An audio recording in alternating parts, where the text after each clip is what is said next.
Hello, very beautiful community. Sometimes this stuff works like intellectual taxi, and sometimes it doesn't. We'll do a bit of intellectual taxi. I think a few of you want to comment from me on the prisoner exchange. So that's what we're going to do today. Briefly, I'm going to give you a little on what I see as the political implications or lack thereof. And I'll also give, if you're okay with that, a word in my capacity as a moral philosopher on moral compromises. So we've got, as far as I can tell, 16 out and 8 in. Out of Russia and Belarus come Evan Gershkovich, about whom you know, Vladimir Karamurza Jr. And of course, so the people the Russians are releasing are in two buckets. Some of them are basically just hostages, and others are political prisoners. So Evan was obviously just a hostage, which is why when he got this horrifically draconian sentence just a little while ago, we, in the chat we had about it, weren't freaking out about it much. If anything, that was a little more reassuring. The severity of the sentence and how the whole process was expedited seemed to be a little reassuring that it was commensurate with a deal being made. There is Ilya Yashin, who is probably the weightiest of the politicizing opponents of the Putin regime. Vladimir Karamurza is, I think, a politicizing opponent of the regime in practice, but he wasn't using his imprisonment as itself a mode of politicization. I think it was as much a kind of a moral stance that led to Vladimir Karamurza Jr. being in this position. Whereas I think with Ilya Yashin, Ilya Yashin is a little closer to Navalny in thinking of his own imprisonment as itself a potentially strategic political act. Then we have Lilia Chanisheva, Navalny person, Ksenia Fadeva, Navalny person, Vladimir Stalin, Navalny person, Andrei Pivovarov, who headed the Open Russia Foundation. We've got Sasha Skochilenko, who is an artist, and she did anti-war messages on supermarket labels. We've got Oleg Orlov, who is an important person in Memorial. And there is Paul Whelan. Alsu Kurmasheva is from Radio Liberty. Then the others are German Moises, Dieter Voronin, Kevin Link, Patrick Schobel, and there's Rico Krieger from Belarus, and there's 8 or 9 going the other way. Of course, the most famous one you know about, that's Mr. Vadim Krasikov, the hitman. And so this was very difficult for Germany and for Slovenia to agree to. So let's do a tiny bit of analysis. I mean, this is something that is happening because Mr. Navalny isn't here. So what happened to Mr. Navalny expedited the sort of sense of urgency about getting these people out. And Mr. Navalny's organization points out that, Mr. Navalny was meant to be there together with these people. Had it not been for Putin, as it were, changing his mind about the swap or playing along with the swap, never thinking of actually letting Navalny out. My own view is that it would have been a significant political mistake for Putin to let Navalny out in exchange, let's say, for Mr. Krasikov. And Putin didn't do that. Putin, in the end, understood the significance of taking Mr. Navalny out. It's possible that Mr. Putin will run into the problem of Mr. Navalny's shadow, if he stays in power for a long time, of Mr. Navalny's posthumous impact. But certainly while it's arguable that Mr. Navalny in jail could be better for Putin than Mr. Navalny unalive, it's impossible to argue that Mr. Navalny free in the West is anything other than the worst of all options for Putin. So how is Putin thinking about this? I think if we believe that this is a win for us, Mr. Putin certainly believes this is a win for him. He is giving away some of his unlovely enemies, as he sees it. And in doing so, he gives an impression of negotiability. And I think that's very important for him, and that's very intentional. But we've got to be clear about how we think about this. Giving a signal of negotiability is not the same as wanting negotiations, and wanting negotiations is not the same as wanting a lasting peace in Ukraine. So Putin may well be interested in sending signals about negotiability. Moreover, he might be interested in sending signals about negotiations, and indeed he may be wanting negotiations. If not now, then at a certain point. But that doesn't translate into Putin wanting negotiations as a means of achieving lasting peace. Do any of the people Putin has released pose an existential threat to him in the West? I think Navalny would have posed a low to medium existential threat to Putin in the West, probably closer to low. I don't think Mr. Karamurza and I don't think Mr. Yashin pose even a low-level existential threat to Mr. Putin in the West, especially in the context of Russia closing off. And we'll be talking about their slowing down and possibly attempting to cut off YouTube, and in the context of the gradual attempts at politicization, at politicizing a little more the still preponderantly depoliticized population. In the context of all of this, Putin perceives that these are going to be voices stuck in a Western echo chamber without capacity to get inside Russia that's substantial enough to threaten him. We'll say a little bit more about that in the end. Now, is Putin going to get blowback from radicals who argue this is very soft? Well, not much. Mr. Dugin already came out and said he approved of the swap. The wife of Mr. Girkin said that it's shameful that enemies of Russia being released, but national heroes are being kept in jail. There is some alternate reality, quite a few people pointed this out, in which it may have been quite an event to get Mr. Girkin out and send him to the Netherlands so that he can serve a very different kind of sentence in the West. But that is fanciful counterfactual play.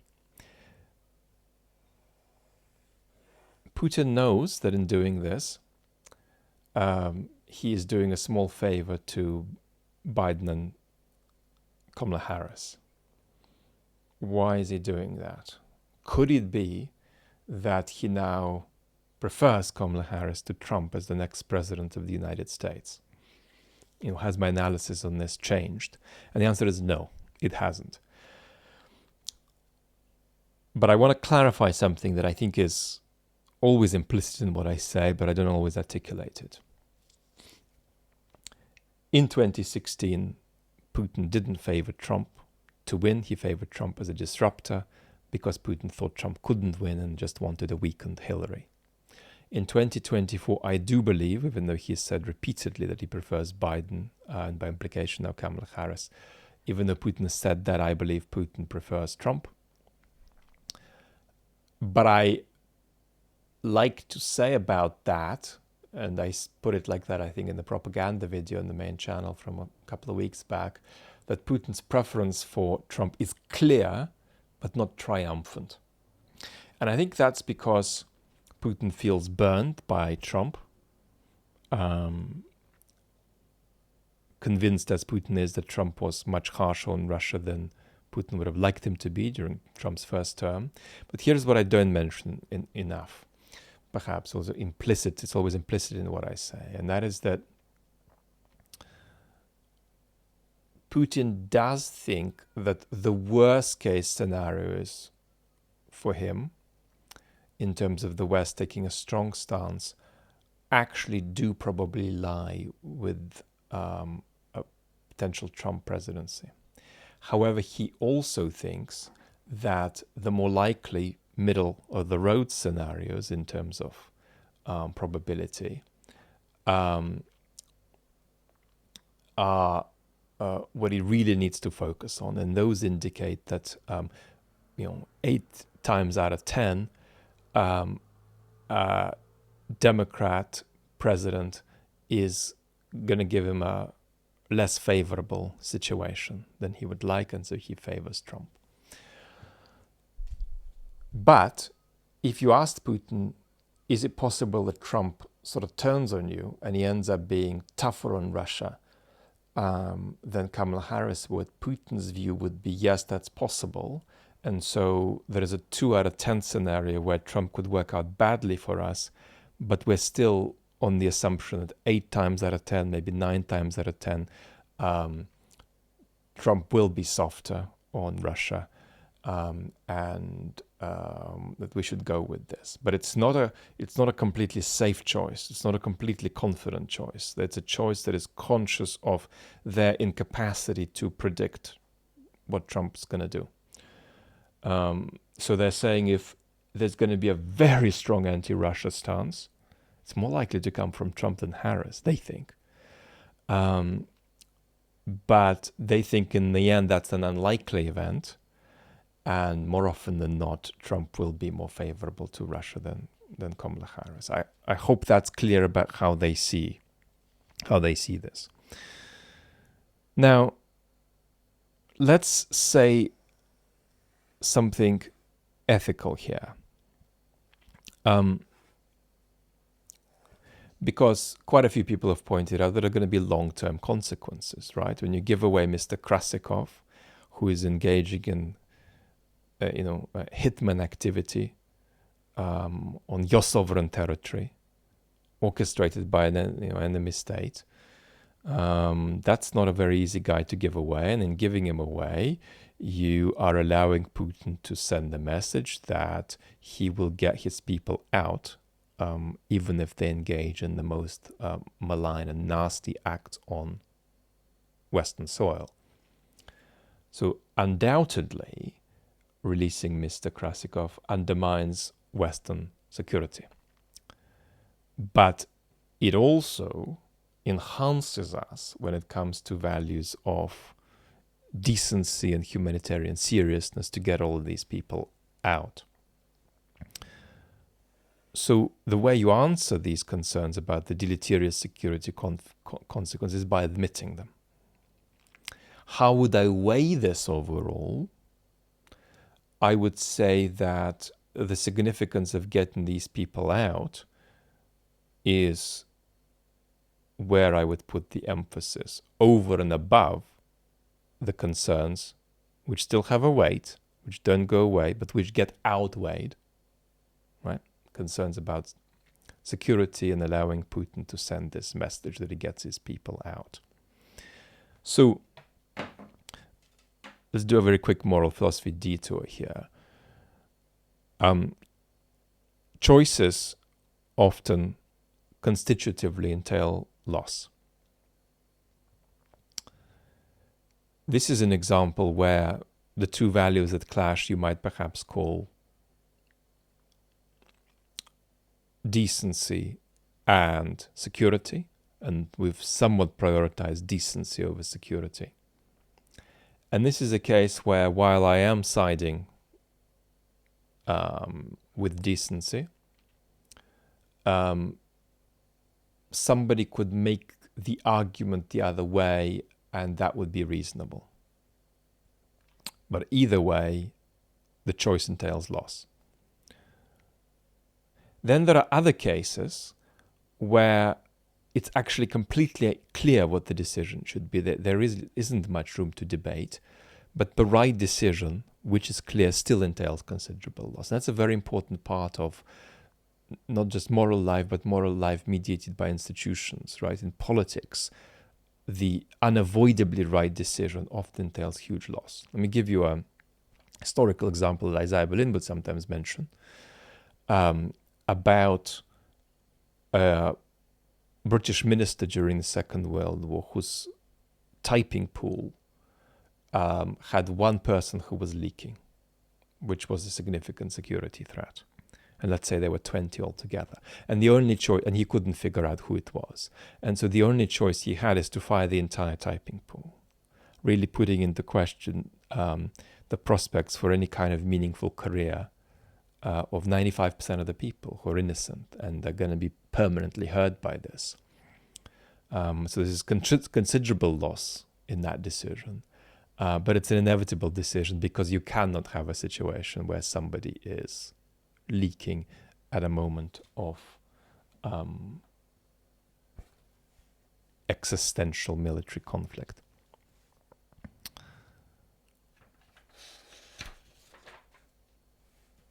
Many people have written about this exchange that, releasing so many, well, at least a couple of significant Russian opposition figures preserves a possibility for a kind of democratic dawn on the Russian space after sort of the long night of Putinite obscurantism comes to an end. What do I think about this? I think there is something to it, but every time I've read that analysis, it's felt to me to be a little pompous and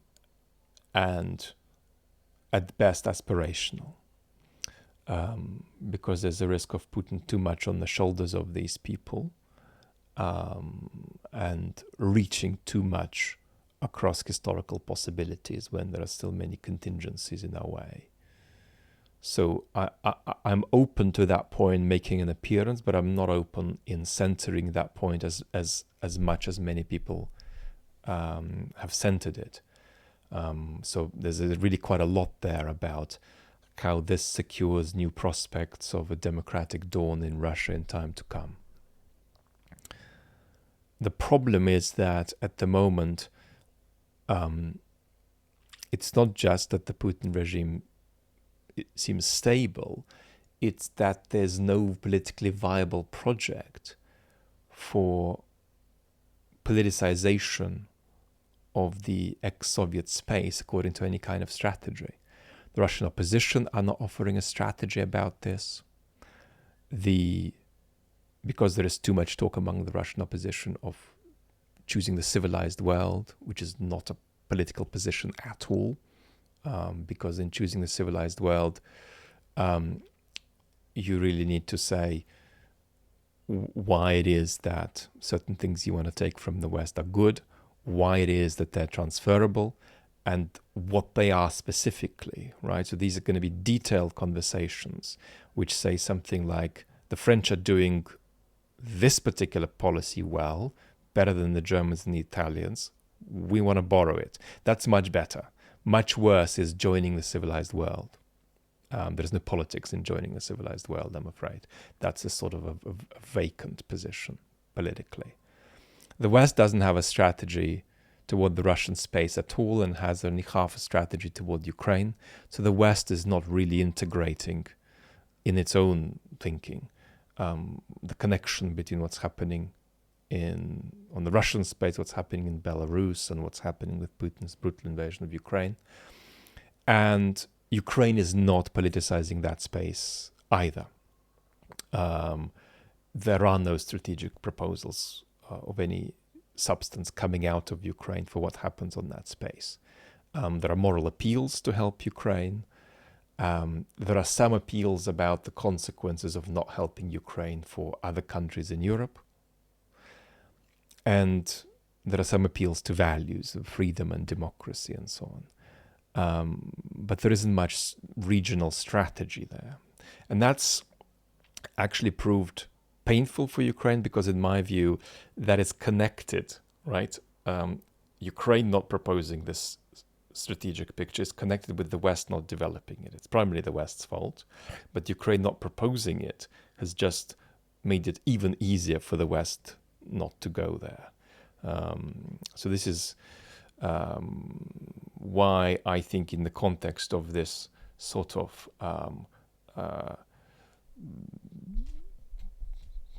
strategic vacuity, it's not possible to tell too many extravagant siren songs about the democratic dawn that having the wonderful Ilya Yashin and wonderful Vladimir Karamurza in the West might bring about. Thank you, and lots of love. Talk soon.